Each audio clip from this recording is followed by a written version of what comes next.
EV as a subject is so near to my heart that I can speak about it at any point in time and to any length of time. So my name is Vikas Gupta. I'm the founder CEO of E-Automotive Private Limited. We are a 4.5-year-old electric two-wheeler and electric three-wheeler manufacturing company. Current span of product range, the availability of infrastructure and the assembling line, dealer distributor network is, we have 15 types of two-wheeler product in our product portfolio, and we have 10 types of three-wheeler products in our product portfolio. We have currently 26 assembly lines through which we are catering more than 1,000 dealer and distributor network all over the country. These 26 assembly lines are based at 16 states, and these 1,000 plus dealer and distributors are based in 29 plus states and union territories. Although E-Ashwa is a little less known name, but if we talk about three parameters, generally an automobile company is measured on 5 parameters. 3 out of those 5 parameters, E-Ashwa is the largest electric vehicle company. The first parameter is dealer and distributor network, because 100% of the sale of an automobile company is done through the dealer and the distributor network. E-Ashwa currently is having 1,000 plus dealer and distributor network all over the country. We have presence from Kanyakumari to Jammu and Kashmir, and from Rajasthan, extreme end of the Rajasthan or Gujarat, to the northeast extreme end. The next player, I would not name the player, but the next player after E-Ashwa is having less than 500 dealer distributor network. So this is the kind of gap we are having in terms of dealer and distributor network. We currently have 26 assembly lines in 16 states, and there are another 24 assembly lines which are in pipeline, which would be operational by the end of October 2022, 2 months from now. And with that, we will be having a production capacity of 1,25,000 vehicles per month. The next company, I would not name the company, but will have a production capacity of at max 25,000 vehicles a month. So that's the kind of scale that we are working on. The last parameter is the number of approved vehicles. So as I mentioned, E-Ashwa has 15 types of two-wheeler in its product portfolio and 10 types of three-wheelers in its product portfolio. Any other company in the country is not having more than 10 products in its product portfolio. So this is about the E-Ashwa. Now I'll come to the main topic as to how we can make India as the EV hub of the world. So fortunately, the adoption of EV in the country, particularly in the two-wheeler and the three-wheeler segment, happens a little faster as compared to a lot of European as well as American countries, what to talk about the Asian countries or what to talk about the African countries. But we are ahead of certain European as well as US countries. But that is not sufficient, because we have a lot of focus on the Make in India concept, but we are still lagging behind on the Made in India concept. The only activity, particularly in the two-wheeler segment, is happening in India is assembling of vehicles. We import components in the CKD format, completely knocked down format from outside the country, and simply assemble it. Most of the players, I would say 99% of the players are doing this kind of activity. But there is a need to turn this Make in India into a Made in India thing, so that we stop the import. See, this electric vehicle is helping us in curbing down the import of oil, petrol and diesel, which goes into the foreign currency. However, if we are replacing it with electric vehicle which are being imported from outside the country, again we are spending that foreign currency in the import of the vehicle. So that's not the saving what country is looking for. So traditionally there has been a trend of selling the product, but now over last 10 years or even less than that, there is a trend of providing the solution to the problem. So unless and until you provide a solution to the problem which the end user is looking for, you would not be able to sustain in the market for on a long-term basis. Now, I would start with what are the problems of the electric vehicle industry. Because unless and until we know what are the problems of the electric vehicle industry, we would not be able to work on the solution which we need for that electric vehicle industry. So the biggest problem of the electric vehicle industry is there is no design advantage. What I mean with design advantage is that there are 24 types of electric vehicles which are uniquely available, and any or every manufacturer can go for an approval from the autonomous bodies like ICAT or ARAI and can produce the vehicle.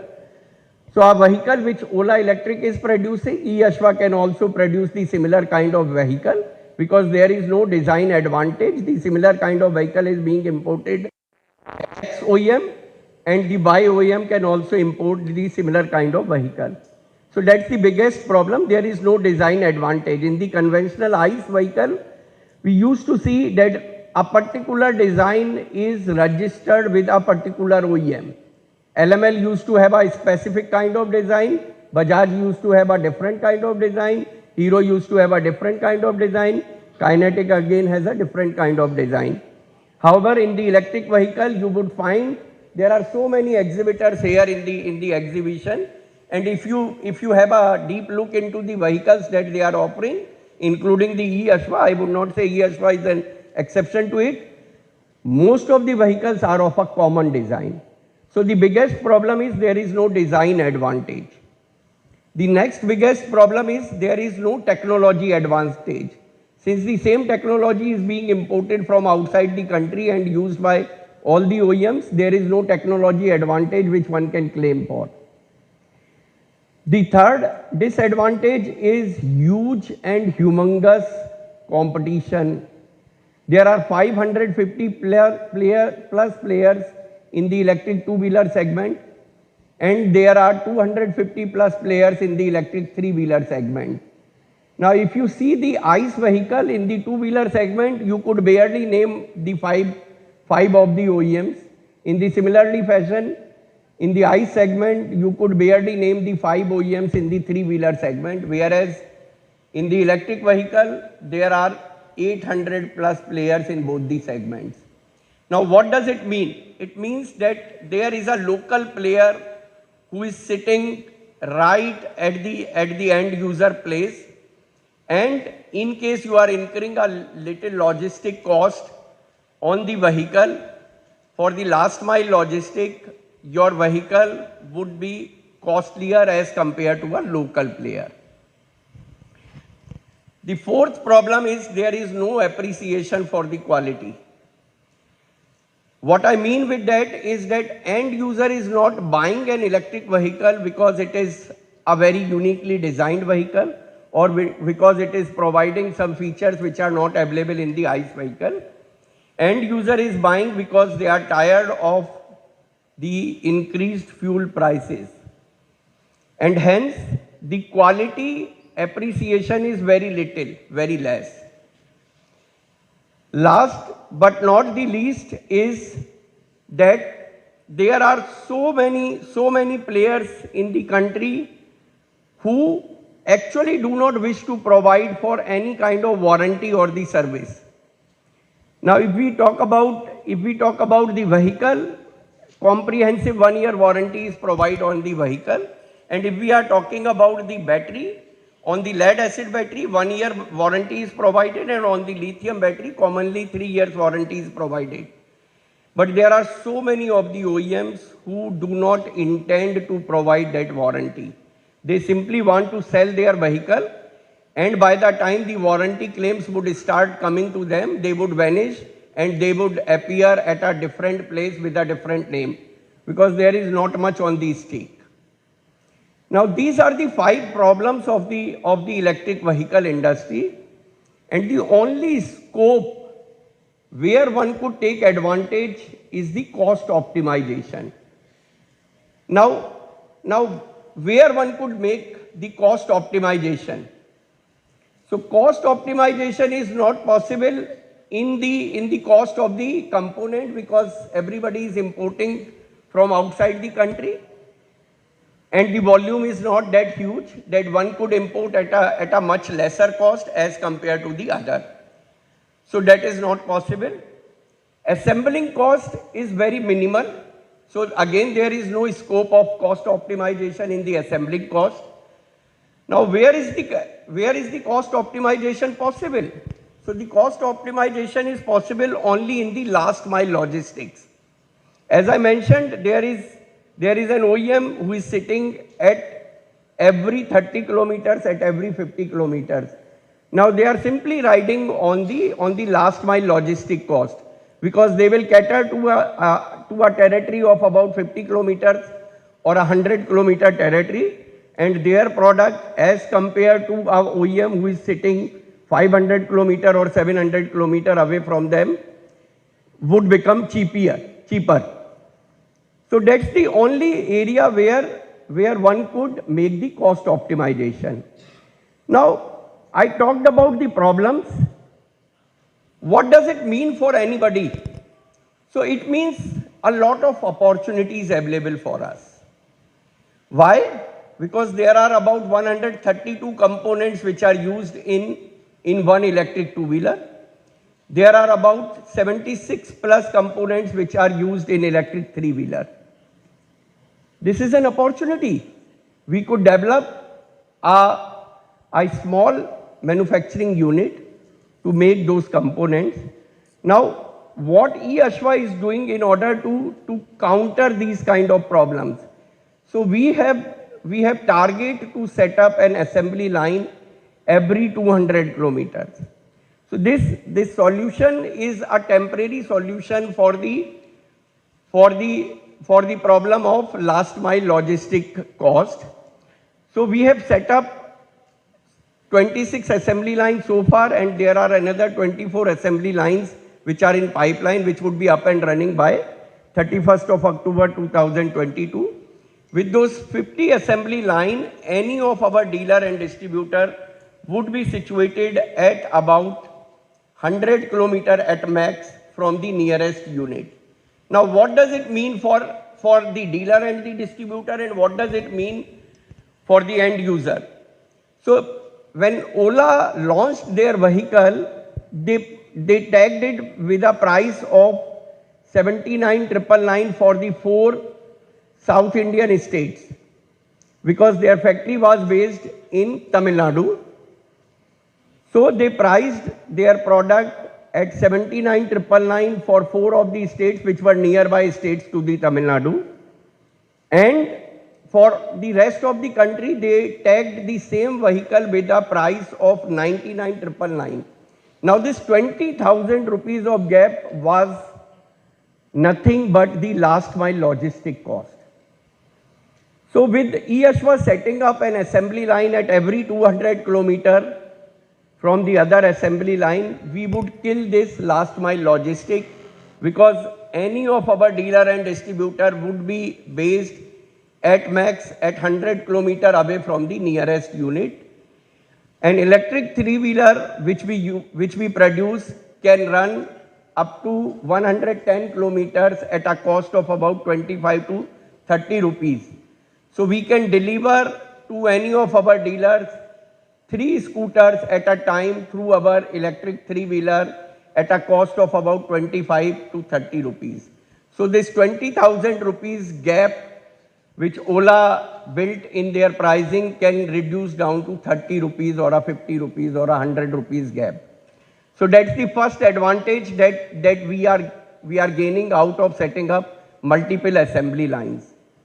Now the second advantage is that in case I want to provide service and support to a dealer who is based out in Tamil Nadu, while my manufacturing unit is at Ghaziabad, so it is not at all possible for me to do that kind of cost incurring on that support and service. Whereas if I have a unit there next to the dealer or the distributor, the cost of support and service can be made at a very optimum cost.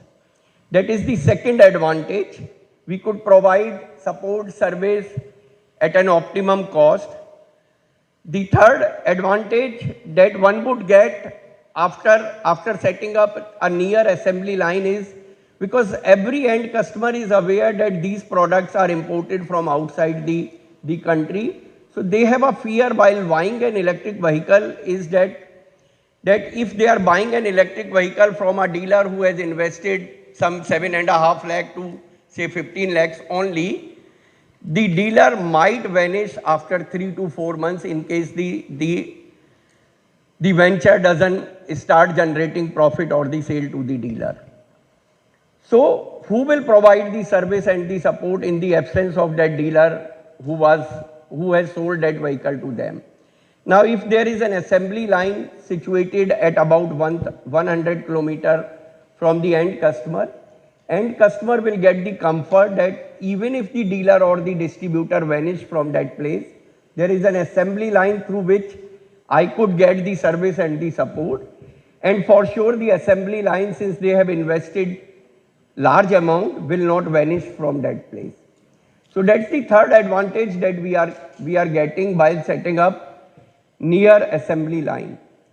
But all these solutions are for the current scenario wherein we are importing the components from outside the country and simply assembling it. However, need of the day is that you start producing the vehicle completely indigenously. Yesterday we launched 2 of our products. Both of those products are presented here in our stall as well. So those 2 products are 100% indigenous products and we are starting their mass sale from today onwards.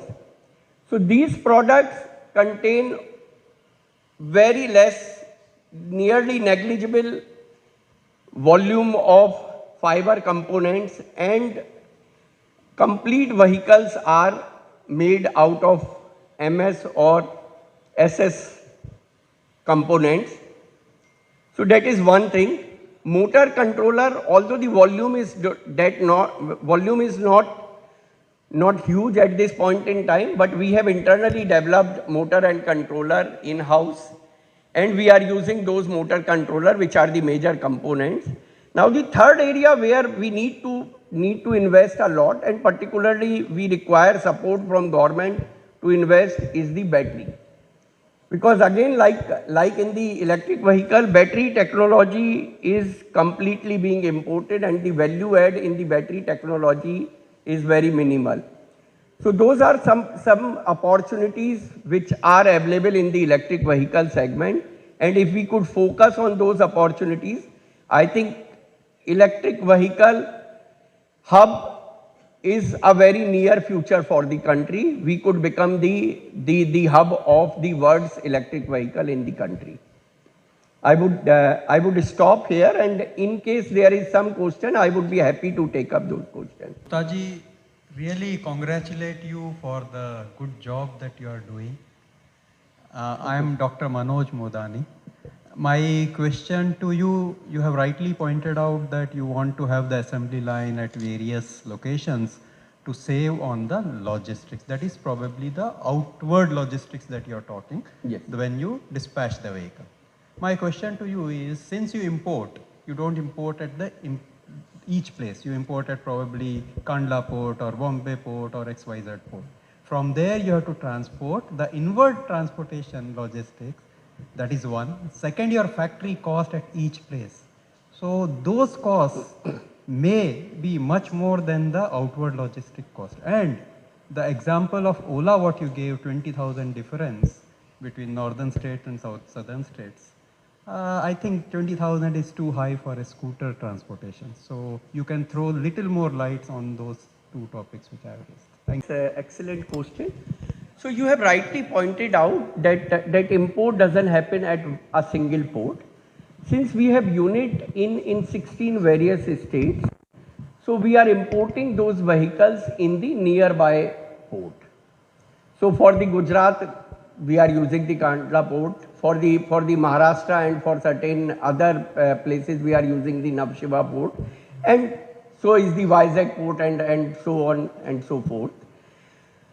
So there is very little which one could do in that cost optimization, because that is one cost wherein there is a level playground. Everybody has to import in either of these ports and have to transport it to their factory. So there is very little which one could optimize there. But yes, you have rightly pointed out, there is still a scope of optimization of cost there as well. Now, if we are talking about the second part of your question, so I'm totally in agreement with you that the 20,000 rupees gap of the last mile logistic is too huge. Now, this 20,000 is not solely for the last mile logistics only. Because if you are aware about the model on which Ola Electric is working, is that they do not have a physical presence in terms of dealer and distributor network. They are simply using the e-commerce platform in order to deliver the vehicle and then providing the service and the support. See, a player like Ola cannot act like any other local player, wherein they are not bothered about the service and the support. With E-Ashwa, it is possible to provide service and the support at an optimum cost, because we have a dealer within the range of about 30 to 50 kilometers from any of the users, because we have 1,000 plus dealer and the distributor. But Ola is not having that kind of facility because of their model. I am not saying they can't create it. There is nothing rocket science in creating that kind of infrastructure.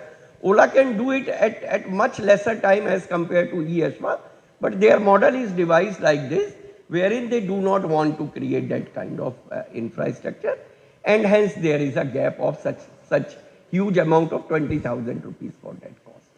When we say in EV, we look at 200 kilometers every place and hub for having a sub-assembly process. As sir has already said, it's an asset-heavy model, which looks little, I would not say difficult, because it's possible, but it's cost not effective. In IC space, where there is a huge volume, still companies have every 200. There is a process probably which I would request you to go back rather than investing too much. Number one is that anyone who becomes a dealer has to be looked at from the point where you are appointing him as a point of sale. If he is a dealer for just having 2 or 3 vehicles, I think that should be a showstopper. It should not be actually taken forward. Minimum of a volume should go as a half container or a full container. That only will justify a dealer's economics also, because for a company like me or anyone as a manufacturer, I will make my money by selling my 3 vehicles, but a dealer will never make his money by selling 3 vehicles in a month or 5 vehicles in a month. So if his units of economics as EcoSheet doesn't preview that, I think that the business model got a little, discouragement. See, as I mentioned in the initial stage of my presentation, is that if you want to count the players in the EV segment, in the ICE segment, you could barely count 5 to 6 players in both 2-wheeler and 3-wheeler category. In EV space also, we presume that the consolidations will happen with the time. There is a time. There is, sure. At least next 1.5 to 2 years is there to have that kind of consolidation. So in the ICE segment, there are only 4 to 5 players. Now, with only 4 to 5 players, the playground is same for all of them. And the similarity is there for all of them. So somebody might have a unit in Manesar, somebody might have a unit in Chennai, somebody might have a unit somewhere in the Andhra Pradesh or a different place, but there is a uniformity that they have just one unit. So how they have tagged their price is that they have kept a uniform price. At a nearby place, they will earn a little more, and it varies from place to place. At a farther place, they might earn a little less, but ultimately it get compensated on an average basis. So that is how it is possible in the ICE segment. In case we go for a consolidation in the EV segment, it is quite possible even for the EV segment, but it will take at least 2 years time from now to have that level of consolidation. This is my view. So does I it might make be a, wrong. that's why I am requesting, does it make a business sense for you to put every 200 kilometers for next 2 years when we know that the consolidation is happening? It will become a very asset heavy. That's my only humble request. So it is not asset heavy because you are aware that the capital investment in the EV is very minimal. So one unit which we set up for 2,500 vehicles in a month capacity can be set up at a capital investment of just 20 lakh rupees of plant and machinery. So that is not a huge amount, and amortization of that 20 lakh rupees over next 2 years is very simple and is very easy to do that. I'm Ajay from Integrine Technologies. My questions are very basic. I know the kind of model you are putting in place. That is the need of the customer. You know, the Minister Saab was mentioning about, you know, you should look at what customer wants. And one of the hurdles that everybody was facing or was actually apprehending was the reliability of these vehicles and the support and the service network, which you are putting in. I think I must congratulate. Although there are gentlemen, those who have different views about it, but how do you gain the confidence of the people? That is important.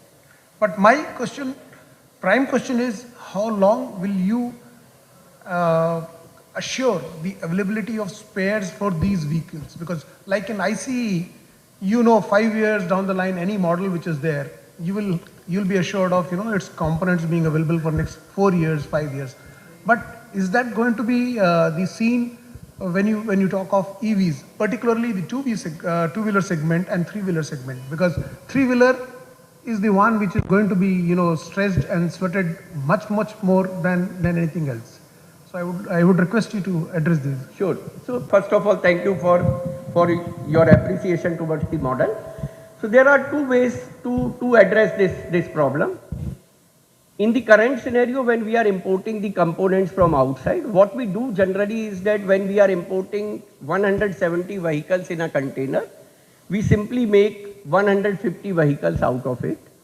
Spares, as you are aware, is sold at 100% margin. So if I am selling a vehicle at 50,000 rupees, a single spare of that would be sold at 1 lakh rupees margin. Although the inventory get stocked for certain period, unless and until you get the warranty requirement or you get the spare selling requirement, the inventory is blocked, your money is blocked. But ultimately it is giving you a larger margin when you are realizing it. So that is solution at the current scenario. Once we start making the vehicle completely in India, I think that is not a problem thereafter. Because then we will have the availability of the spares from the OEM in no point in time. On our demand, the spares could be made available by the OEM of that particular component. We are going to install the charging stations throughout our state. We are on the drive. I'd just like to know, you addressed some issues, very key issues like technology advancement, cost optimization issues. Can you please enlighten what is the status of BE rating of the vehicle, e-vehicle, so that all can be taken care of and the consumer can also be sure that this is cost effective or this will be effective? Is there any drive from BE for star rating of the EV manufacturers? EV addressed on that level also, so that it can be protected and it can be So protected Looked from into. what perspective? From cost effectiveness, from technological issues. Okay. As you address the issues, I think it will be taken care of. Sure. So from the technology perspective, I would say it is quite a steady technology.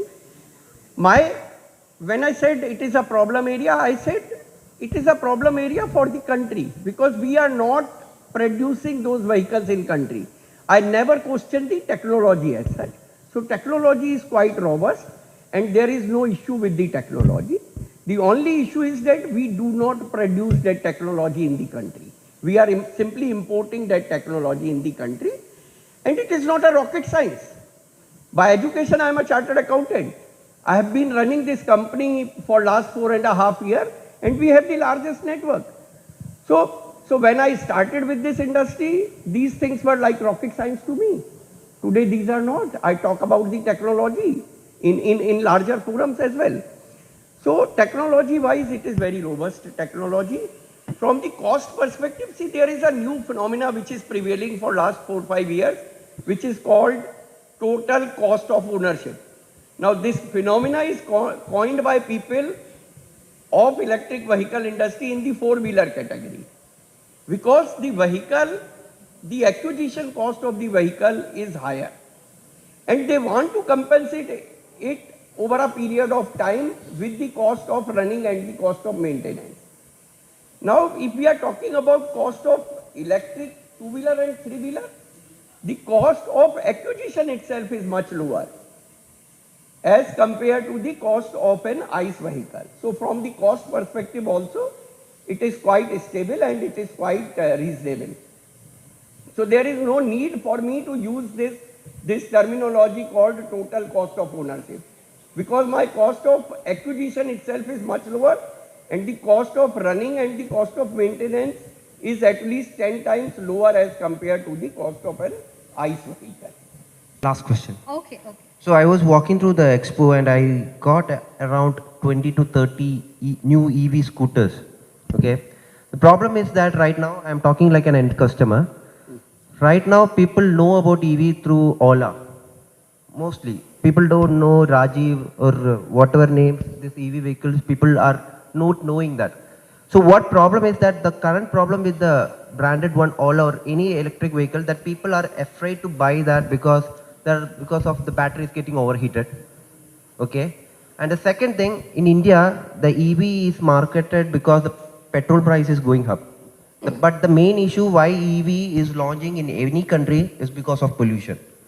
And India has rated as top 1 in the pollution all across the world. So I think we have to strategize in such a way that people should be afraid of the pollution rather than the petrol price, so that people are more concentrated on the EV vehicles. Like we are wearing masks because we are afraid because corona will be spread. So that awareness, I think most of the small companies who is coming across with their EV vehicles has to distribute between the people. Second thing is that the people has lost the credibility in the small EV named vehicles because people are afraid to buy those because it will got fire. So now the top players like big companies have their platform and they have increased the price because they give a surety that this type of things won't happen in their vehicles. So people are bound to go to those big companies rather than going on small vehicles. When we know that any engineers who is brilliant can bring up an electric vehicle very easily rather than building up a petrol or a diesel engine. So what are the insights or what are the inputs you have to give that n number of companies are there? The government should restrict and make into a countable on 5 or 6 companies so that people can bend on them rather than 25, 30 companies coming all of a sudden and people are confused. Government has already issued guidelines for the battery technology. And from 1st of October, it will become applicable so far. It might get deferred, but so far the notification says that it would be applicable from 1st of October 2022. Now coming to your point that people are afraid of battery getting blast for the small manufacturer. So I think you need to correct your data. whatever cases are reported of large manufacturers, not of a small manufacturers. So this is not an issue as such with the technology. This is an issue with the selection of the particular battery cells, because the appreciation is towards the cost optimization. So OEMs are making all efforts to keep their vehicle cost at the minimal level. And in that phase, sometimes it happens that they select a wrong battery cell, and it may turn out to be a desirous situation wherein it gets blast. But on the battery getting burnt or on the battery getting blast, I have been asked this question at multiple forums, and my answer to this problem has always been that there are so far 60 lakh electric two-wheeler that have been sold in the country from the beginning since now. And if you search the net to any extent, you will not find more than 25 cases of the cases of battery getting burned. Now, there is a quality parameter called 6 sigma, which says that 3.14 errors on a 10 lakh count is quite acceptable. So this is more or less near to that 6 sigma parameter only. And I think people should not get afraid of 1 or 2 cases of fire of battery in the vehicle. The technology is extremely safe and secure. But the thing is that, do you think that the certification that the Indian government is doing right now has to be upgraded high? Because that's why more companies are launching their products here. Those are the steps which government has to take. A player like us will have very minimal say in that. Thank you so much, and please give a big round of applause. If you have any more questions, I'll request you to speak to Sir in person. Big round of applause for Shri Vikas Gupta, CEO and founder E-Automotive, and I'll request Ms. Achela Upadhyay, Senior Project Manager, India Exhibition Services, to please honor our guest with a memento. Thank you so much, Mr. Gupta. It was indeed a pleasure having you in the program this afternoon. A very, very important session on making India an EV nation, becoming Atmanirbhar in EV technology and manufacturing. Thank you so much, sir. It was indeed a pleasure.